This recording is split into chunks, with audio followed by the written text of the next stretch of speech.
Conscientes da necesidade de levar a cabo a restauración da ponte, unha actuación que eles mesmos viñan demandando dende hai tempo, debido ao estado de abandono no que se atopaba a infraestrutura, entenden que é primordial que se modifique o proxecto presentado dende a Xunta. Pensamos que unha vez que se fai este investimento,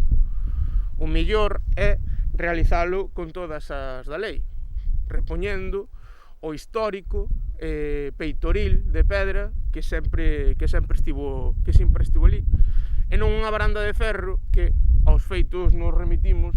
co paso de moi pouco tempo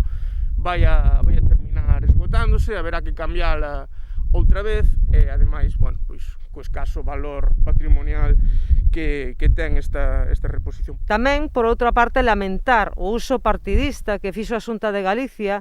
á hora de presentar o proxecto de restauración, pese a que fomos o bloque tanto de Noia como de Outes os que levamos anos presentando ante Patrimonio a demanda de que é necesario actuar sobre esta ponte, sobre a ponte na Afonso. Na presentación do proxecto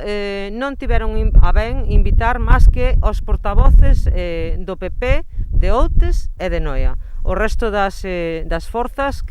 políticas que temos representación nos concellos deixáronnos ao marxen. Nesta mesma liña insiste o historiador Xan Mariño, que aboga por repoñer o peitoril de pedra histórico que foi retirado no século XIX para ensanchar a ponte. Si a Xunta de Galicia vai investir aquí 700.000 euros máis, creemos que con eses cartos ben se pode, polo menos particularmente creo eu, que con eses cartos se pode repoñer ese elemento fundamental no aspecto dunha ponte non só antiga, sino grande, unha das máis grandes de Galicia. Estou me referindo ás pontes históricas. Non hai máis dunha dúcia de orixe medieval que teñan semellante número de arcos como ten esta.